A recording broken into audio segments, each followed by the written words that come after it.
TET teacher eligibility test విద్యా హక్కు చట్టం 2009 సెక్షన్ 23 సబ్సెక్షన్ 1 ప్రకారం national council for teacher education వారు టీచర్ ఎలిజిబిలిటీ టెస్ట్ను తప్పనిసరి చేయడం జరిగింది. జాతీయ స్థాయిలో central board of secondary education, రాష్ట్ర స్థాయిలో ఎస్సీఆర్టీ ప్రతి సంవత్సరం 2 సార్లు, జాతీయ స్థాయిలో సీటెట్, రాష్ట్ర స్థాయిలో టెట్ పరీక్ష నిర్వహించాలి. తెలంగాణ రాష్ట్రంలో ఇప్పటి వరకు 8 టెట్లు కండక్ట్ చేయడం జరిగింది.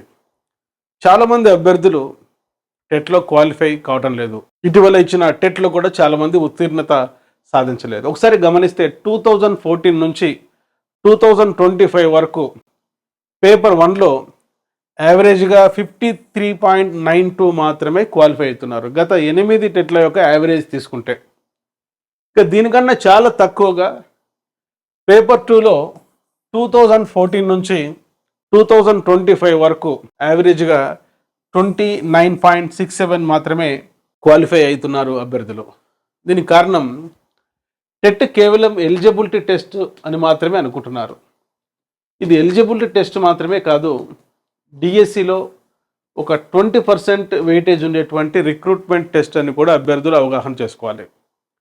కనుక నెక్స్ట్ జాతీయ స్థాయిలో సీటెట్ ఎగ్జామ్ రాయండి. క్వాలిఫై కాని వారు మరి రాష్ట్రంలో మళ్ళీ ఒక 6 నెలల తర్వాత లేక 1 ఇయర్ తర్వాత టెట్ కండక్ట్ చేస్తారు. కాబట్టి ఇప్పటి నుంచే నేను ఇచ్చే గైడెన్స్ ప్రకారం మీరు ఫాలో అయ్యి అటు సీటెట్, టెట్ క్వాలిఫై రాబోయే నోటిఫికేషన్స్ మరి DSC, model schools, Gurukula recruitment notifications త్వరలో జాబ్ క్యాలెండర్ ప్రకారం రానున్నాయి.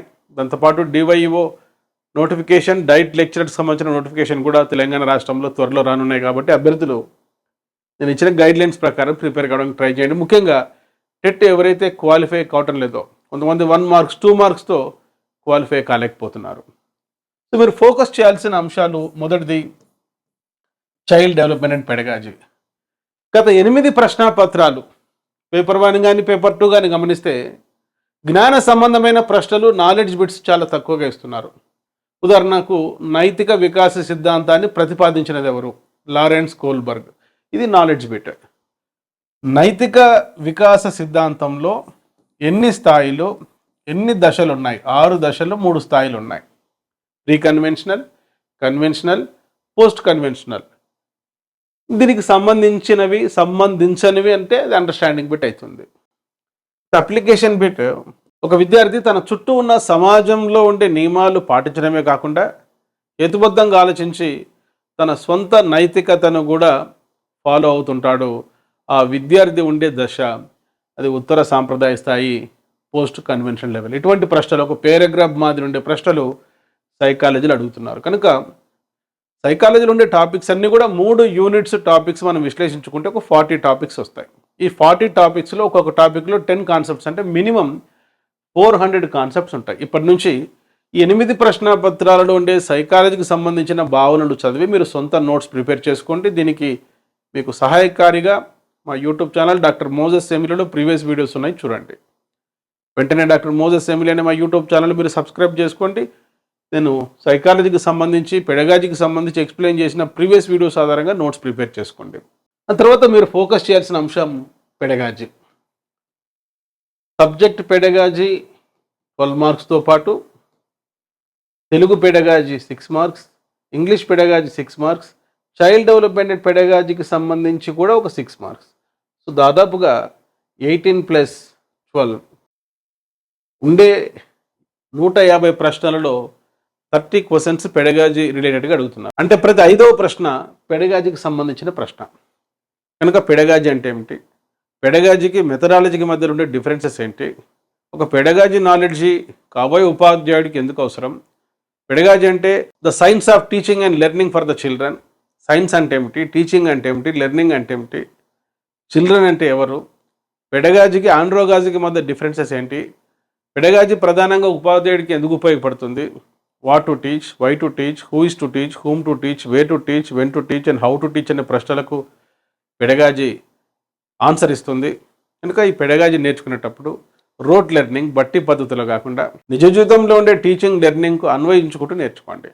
సో దీంట్లో ప్రధానంగా ఒక 5 ఇంపార్టెంట్ చాప్టర్స్ ఉన్నాయి. ప్రీ ఫేజ్ టీచింగ్కి సంబంధించి అకాడమిక్ స్టాండర్డ్స్, ఇంటరాక్టివ్ టీచింగ్కి సంబంధించి approaches of teaching, post based టీచింగ్కి సంబంధించి అసెస్మెంట్, వీటితో పాటు plan for the instruction, teaching learning material, syllabus and curriculum. So దాదాపుగా ఈ 30 క్వశ్చన్స్ కూడా ఈ ఏరియాస్ గురించి అడుగుతున్నారు. కనుక గత 8 ప్రశ్నాపత్రాల ఆధారంగా మీరు సొంత నోట్స్ ప్రిపేర్ చేసుకోండి. మీకు పెడగాజి పైన మంచి అవగాహన రావాలంటే వెంటనే ఎమిలీ అకాడమీ అనే మా మొబైల్ యాప్ ఇన్స్టాల్ చేసుకోండి. దాంట్లో సైకాలజీ, పెడగాజికి సంబంధించిన అద్భుతమైన క్లాసెస్ ఇంగ్లీష్ మీడియంలో మరియు తెలుగు మీడియంలో నేను అప్లోడ్ చేశాను. ఎప్పుడైనా కూడా నోటిఫికేషన్ వచ్చిన తర్వాత ప్రిపరేషన్ ఉండకూడదు. నోటిఫికేషన్ వచ్చిన తర్వాత కేవలం రిపిటేషన్ మాత్రమే ఉండాలి. లాంగ్ టర్మ్లో కనీసం ఒక 3 months మనం హార్డ్ వర్క్ చేస్తే టెట్లో స్టేట్ ఫస్ట్ సాధించేటువంటి అవకాశం ఉంది. ఆ తర్వాత అభ్యర్థులు నిర్లక్ష్యం చేస్తున్న మరొక అంశం ఏంటంటే లాంగ్వేజ్ 1, లాంగ్వేజ్ 2. సో లాంగ్వేజ్ 2 అంటే మీకు తెలుసు ఇంగ్లీష్ ఉంటుంది టెట్లో. లాంగ్వేజ్ 1 అంటే మీ యొక్క మదర్ టంగ్, 10th వరకు ఫస్ట్ లాంగ్వేజ్ లాంగ్వేజ్ 1 కింద ఉంటుంది. వీటికి సంబంధించి టెక్స్ట్ బుక్లో ఇచ్చిన గ్రామర్ పాయింట్స్ మీరు బాగా చదవాలి. అదేవిధంగా కంటెంట్ కూడా పేపర్ 1 అభ్యర్థులు 3rd class to 8th class బైలింగ్వల్లో ప్రింట్ చేసిన న్యూ టెక్స్ట్ బుక్స్ ఆధారంగా నోట్స్ ప్రిపేర్ చేసుకోండి. నోట్స్ ప్రిపేర్ చేయడానికి ముందు గత 8 ప్రశ్న పత్రాలలో కంటెంట్ ఏ విధంగా అడిగారో ఒకసారి విశ్లేషణ చేసుకోండి. అదేవిధంగా చాలా తక్కువ పర్సెంటేజ్ క్వాలిఫై అవుతున్నారు పేపర్ 2 అభ్యర్థులు. ముఖ్యంగా గత 8 టెట్లు విశ్లేషణ చేస్తే 29.67, అంటే పరీక్ష రాసిన ప్రతి 100 మందిలో 70 మంది క్వాలిఫై కావటం లేదు. కనుక అభ్యర్థులు గుర్తుపెట్టుకోండి, సైకాలజీ, పెడగాజీ, లాంగ్వేజ్ 1, లాంగ్వేజ్ 2తో పాటు 3rd class to 10th class government ముద్రించిన టెక్స్ట్ బుక్స్ బాగా చదివి ఈ ప్రీవియస్ పేపర్స్ ప్రాక్టీస్ చేస్తే టెట్ క్వాలిఫై కావడం అనేది ఒక రాకెట్ సైన్స్ కాదు.